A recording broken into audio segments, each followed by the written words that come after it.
દેશના નાગરિકોની સલામતી અને સુરક્ષા માટે સરકાર હંમેશા પ્રયત્નશીલ રહેતી હોય છે, ત્યારે દરેક નાગરિકને નજીવા પ્રીમિયમમાં જીવન વીમો આપવાની શરૂઆત મોદી સરકારે કરી હતી, જેની આજે વિશ્વ સ્તરે નોંધ પણ લેવાઈ રહી છે। ત્યારે આ યોજનામાં નડિયાદની કેડીસીસી બેંક એક પરિવાર માટે આશીર્વાદરૂપ સાબિત થઈ, જેમાં બોરિયાવી ગામે રહેતા કનુભાઈ રાઠોડે બાઇક લોન માટે અરજી કરી હતી। તે સમયે ફરજ પર હાજર શાખાના પ્રબંધક દ્વારા એમને સરકારના વીમા અંગે માર્ગદર્શન આપવામાં આવ્યું, જે ફાયદાકારક લાગતા કનુભાઈ દ્વારા વીમો પણ લેવામાં આવ્યો હતો। બાઇક લોન પાસ થઈ અને કુદરતી તેમનું લોન અને વીમો લીધાના ગણતરીના દિવસોમાં અવસાન થયું હતું, પરંતુ આ વીમો લીધાના કારણે તેમના પાછળ તેમના પરિવારને 2 લાખ રૂપિયાનું વળતર મળ્યું, જે પરિવાર માટે આશીર્વાદરૂપ સાબિત થયું।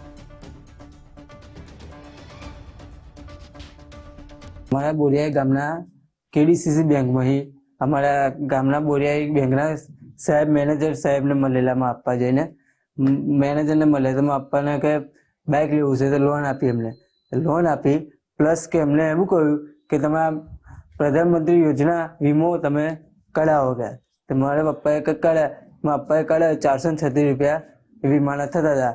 પછી એ કઢાયા પછી એમને 1 મહિના પછી એમનું અવસાન થયું। અવસાન થયા બાદ પછી અમારે જે વીમો પાસ થયો એમાં 2 લાખ રૂપિયા મને એ મળ્યા, અમારે આર્થિક સહાય મળી અમને। તે એ સહાય મારા માટે કે હું કમાવનારો એકલો જ છું મારા ઘરમાં, એટલે મને એ સહાય મળી। એનાથી અમને બહુ ફાયદો, બહુ સહાય મળી અમને કે એમ ફાયદો એટલે અમારે કે બીજું કામ ગમે તે વસ્તુ હોય તો અમારે કામ આગળ ચાલતું રહે, એનાથી બીજું કંઈ રોકટોક ના રહે।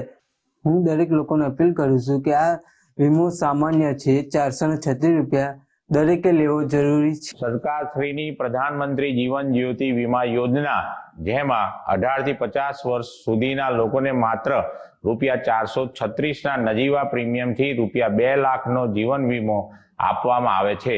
માનનીય વડાપ્રધાન નરેન્દ્ર મોદી સાહેબે શરૂ કરેલી આ યોજના જે ખૂબ જ સારી અને લાભદાયી વીમા યોજના છે। આ વીમો અમારા એક લોન લેનાર ગ્રાહકના પરિવારને આશીર્વાદરૂપ નીવડ્યો છે, જેમાં બોરિયાવીના કનુભાઈ રાઠોડ કે જેઓ કેડીસીસી બેંકની બોરિયાવી શાખામાં બાઇક લોન લેવા માટે આવેલ તે સમયે બેંકના શાખા મેનેજર દ્વારા તેઓને લોનની સાથે સરકારશ્રીનો આ વીમો લેવા માટે પણ સલાહ આપવામાં આવી હતી, જે માનીને તેમણે લોનની સાથે વીમો પણ કરાવ્યો હતો। કુદરતનું કરવું ને તે લોન લીધા બાદ ગણતરીના જ દિવસોમાં જ તેઓનું કુદરતી અવસાન થયેલ। આ કિસ્સામાં પ્રધાનમંત્રીનો વીમો તેમના પરિવાર માટે આશીર્વાદ સમાન સાબિત થયો હતો।